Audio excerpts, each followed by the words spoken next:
Het werd aangekondigd als het gevecht van de eeuw tussen kampioen Petra Lap en bokslegende Rico Verhoeven. Live vanuit de Lanterne in Zehusterveen. It's showtime!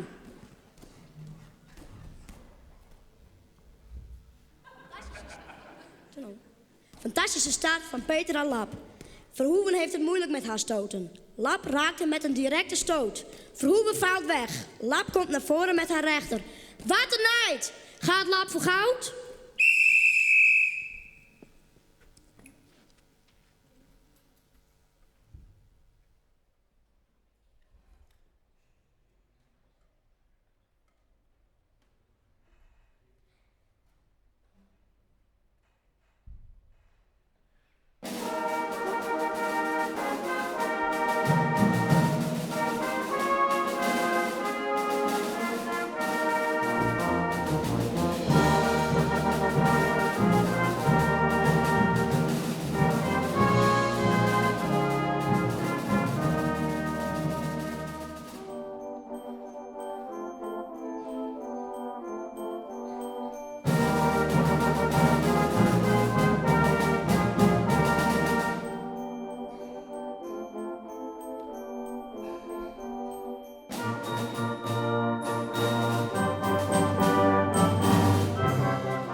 Het is zaterdagavond 15 juni 2019.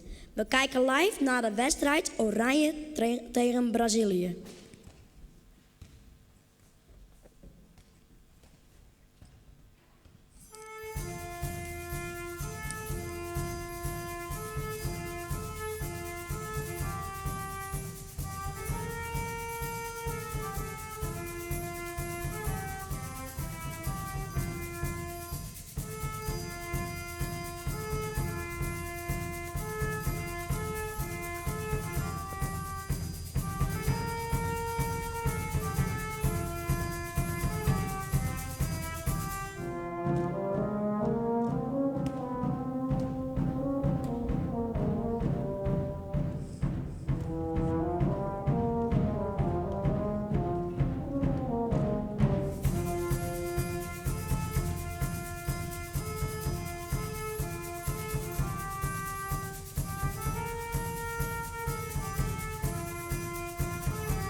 De Vries heeft de bal en heeft ruimte om te scoren. Ja, oei! Debutant De Vries wordt getackeld.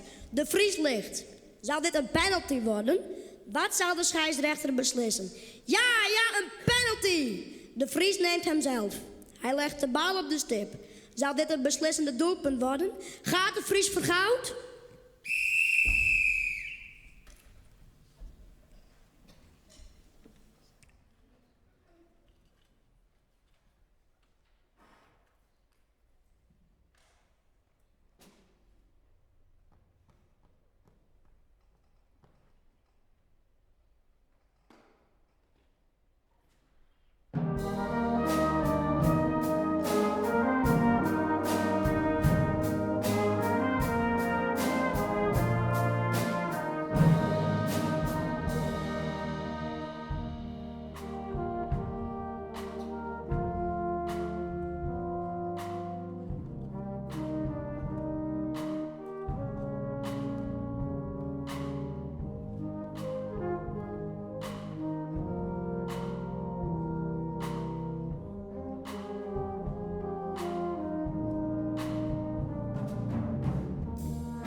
En nu over naar de wegwedstrijd voor de mannen.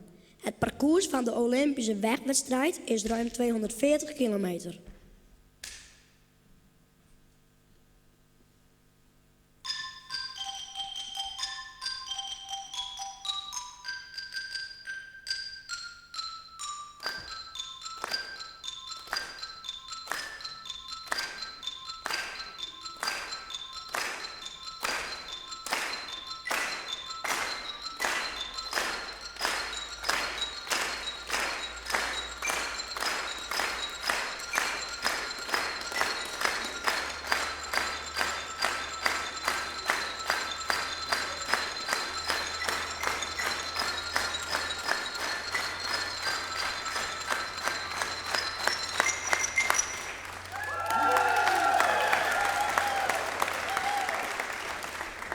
We zitten nu live in een sprint van Hielke Brouwer. Brouwer en Dumoulin zijn samen op weg naar de finish. Met Brouwer op kop. Brouwer gaat in de aanval en springt weg van Dumoulin. Dumoulin springt in het wiel van Brouwer. Maar Brouwer heeft vandaag superbenen. Brouwer zet aan. Hij zet aan. Brouwer heeft karakter. Gaat hij de zegenkoning worden? Gaat Brouwer voor goud?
Jongens DG, gaan jullie ook voor goud?